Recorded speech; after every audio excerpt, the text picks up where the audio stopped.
Hey folks, welcome back to Tech and More Tech. I'm Carlo, and in this video we're going to go over all the different ways of controlling your smart home.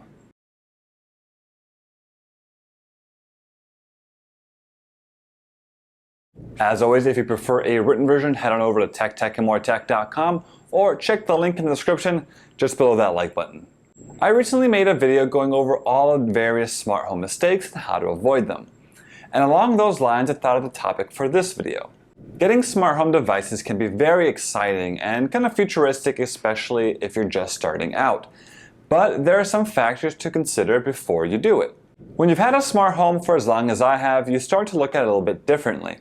And honestly, this just comes with time and experience, nothing else. When purchasing smart home devices, the number one priority for me is how will this make my life easier? Now, admittedly, there are some things that don't make my life any easier, but they also don't make it any harder. For example, accent light strips under my counter don't add any complexity to my life, nor do they solve any problem. They're just simply there to look pretty. But if you are getting a new device that is supposed to make your life easier, make sure it doesn't make it harder in a different aspect.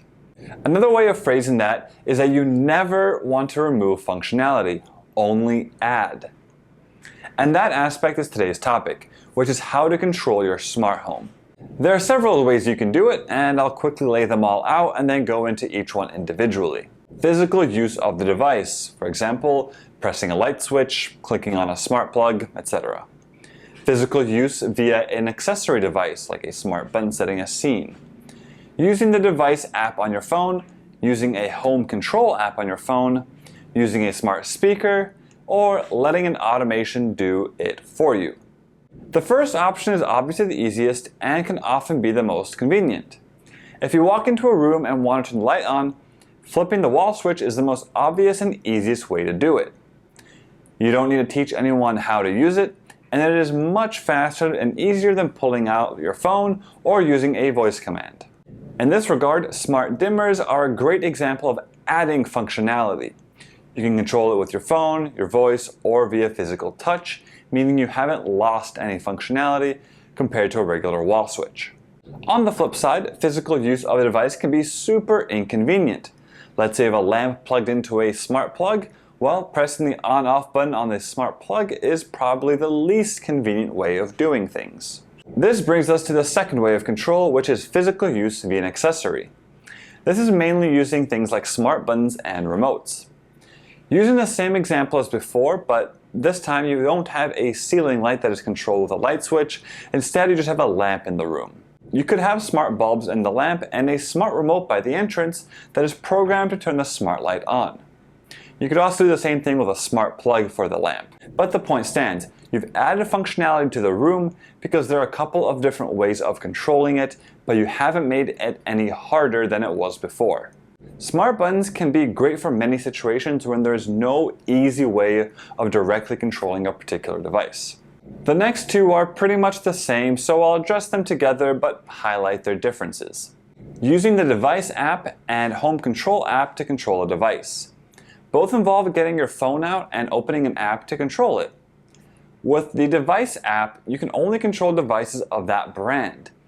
This is okay if you have several of these devices like Hue lights or Aqara devices, etc. However, more often than not, you may have a mishmash of devices and manufacturers, and you really wouldn't want to open up several different apps each time to make a change in something in your smart home. To that point, home control apps are the best way if you need to use your phone. There are several top-level home control apps, including the default Home app on iPhone, Eve, you got SmartThings, Alex, Google Home, and more. These tend to be the most compatible with all the different devices, so chances are you'll be able to control any smart home device from there. Even though pulling out your phone may be inconvenient at times to control a device, it is probably the only way to control anything when you're out of home. Assuming there are devices outside of your smart home automations that you may control individually, you can then control them from the app. As an example, I use a smart plug to control my sous vide. I will often start it up and let it cook and then set an hour timer. As it stands, there's no easy way to set a timer and have an action occur at the end of that timer.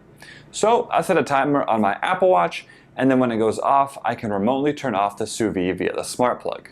Next up is probably the most common way of doing things, or at least for beginners, and that is to use a smart speaker. Amazon's Echoes and Google Homes have become such a popular gift over the past few years that everyone and their grandma has one at this point. Using a smart speaker to turn things on or off is an easy and effective way of controlling smart devices. Simply shout out to Alex to set the TV scene or turn off your kitchen lights and voila, it's like magic. But as with everything I've been talking about so far, there's times when it is more convenient than other times. If you're just walking into a room to grab something in the dark, it may be less convenient than a button. Other times you may be on the couch ready to watch a movie, in which case yelling out is the easiest thing to do. How many smart speakers you have will of course determine where you may be able to use them. If you just have one in your kitchen or living room, well, then you probably won't be able to properly utilize it to control things in your bedroom. Lastly, we will touch on automations, which is basically the devices controlling themselves within a set of rules and parameters that you give them. I have a whole other video that goes over all the various automations I have in my home and how to set them up, but basically this is what really makes a smart home a smart home. The easiest example of automations is your lights turning off when you leave your home and turning on automatically when you come home. Now you can specify all sorts of rules and parameters. So for example, you may not want your lights to turn on when you come home in the middle of the day, as you wouldn't have your lights on then anyways. So you can set it up that the lights will only turn on when you come home and the sun has already set. Automations essentially make it so you don't have to actually control any of your devices, they just work automatically in the background. So these are the several ways of controlling your smart home devices. There's not a perfect way of doing things, as each situation may be different depending on how many people are in your home, where certain devices are, etc. The key takeaway is that you always want to add functionality and never remove it. And when purchasing a new smart home device, ask yourself what the easiest way to control it may be. As always, thank you so much for watching. If you liked the video, be sure to like and subscribe button for plenty more videos to come. If you have any questions or comments, please leave them down below and I'll get to them as best I can. Until next time, see ya.